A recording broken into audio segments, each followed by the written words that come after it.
দর্শক, এই মুহূর্তে ট্রাইব্যুনালে আছেন সহকর্মী সাইদুর রহমান আবির, যুক্ত হচ্ছে তার সাথে। আবির, শেখ হাসিনা সহ 9 জনের বিরুদ্ধে মাইকেল চাকমার গুমের অভিযোগপত্র জমা দেওয়ার বিষয়ে আর কি তথ্য আছে আপনার কাছে জানাবেন?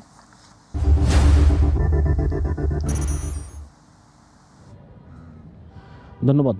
আপনি জানেন যে 18 তারিখে, অর্থাৎ কয়েকদিন আগে, প্রায় সপ্তাহ দুয়েক আগে 18 তারিখে মাইকেল চাকমা প্রথমে এই আন্তর্জাতিক অপরাধ ট্রাইব্যুনালে আসেন এবং উনি যে গুম হয়ে 5 বছর ছিল এবং সেখান থেকে বের হওয়ার পরে এই পরিস্থিতির পরিবর্তন হয়েছে, পরিস্থিতির এই রাজনৈতিক যে প্রেক্ষাপটের পরিবর্তন হয়েছে, সেই যখন প্রেক্ষাপটের পরিবর্তন হওয়ার পরে গত 18 তারিখে কিন্তু এই আন্তর্জাতিক অপরাধ ট্রাইব্যুনালে প্রথম আসেন মাইকেল চাকমা এবং তিনি মৌখিকভাবে অভিযোগটি উত্থাপন করেন এই আন্তর্জাতিক অপরাধ ট্রাইব্যুনালের সংশ্লিষ্ট যারা রয়েছেন চিফ প্রসিকিউটর সহ প্রসিকিউশন টিমের কাছে। তারপরেই প্রসিকিউশন টিম থেকে মাইকেল চাকমাকে বলা হয় যে এটি লিখিতভাবে একটি অভিযোগ দাখিল করার জন্য। সেজন্য উনি সপ্তাহ দুয়েকের সময় নিয়েছিলেন। সেই সময়ের পরে 18 তারিখের পর আজকে 30 তারিখে উনি সেই লিখিত অভিযোগটি নিয়ে আসেন।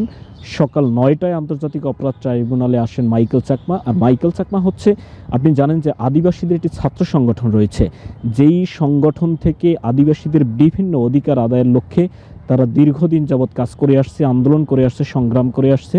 সেখানে রয়েছে শিক্ষা, খাবার, বাসস্থান, মানে আদিবাসীদের যে মৌলিক অধিকারগুলো সেগুলো নিশ্চিত করার জন্য এই ইউপিডিএফ নামে একটি সংগঠন কাজ করে আসছে দীর্ঘদিন যাবৎ। এবং সেই সংগঠনেরই ইউপিডিএফ এর সংগঠন, যে সেই সংগঠনের নেতা হচ্ছেন মাইকেল চাকমা।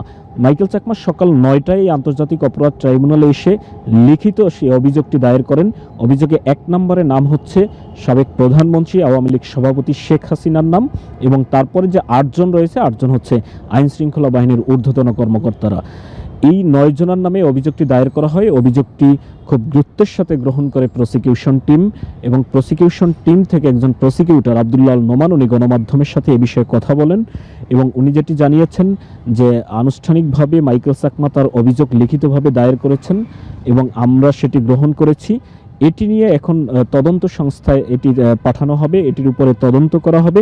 আরেকটি বিষয় হচ্ছে, মাইকেল চাকমা আরেকটি এভিডেন্স এখানে লিখিত অভিযোগের সাথে জমা দিয়েছেন। সেটি হচ্ছে, মাইকেল চাকমাকে যখন নিয়ে যাওয়া হয় গুমের উদ্দেশ্যে, মাইকেল চাকমার ভাষ্যমতে ওনাকে যখন গুম করা হয় তখন যে ওনাকে চোখ বাঁধা হয়েছিল এবং হাত বাঁধা হয়েছিল যে কাপড়টি দিয়ে, সেই কাপড়টিও কিন্তু আন্তর্জাতিক অপরাধ ট্রাইব্যুনালের প্রসিকিউশন টিমের কাছে এই অভিযোগের সাথে জমা দিয়েছেন এভিডেন্স হিসেবে মাইকেল চাকমা, যেটি জানিয়েছেন প্রসিকিউটর আব্দুল্লাহ নোমান।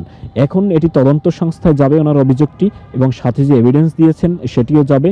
পরবর্তী তদন্তের পরে এটি আসলে মামলা আকারে কখন, কবে, কিভাবে এটি এখানে মামলায় রূপ নেবে এই অভিযোগটি, সেটি দেখতে আরও কিছুদিন হয়তো অপেক্ষা করতে হবে। এই ছিল আমার কাছে আন্তর্জাতিক অপরাধ ট্রাইব্যুনাল থেকে সবশেষ। সৌদা। আবির, আপনাকে ধন্যবাদ।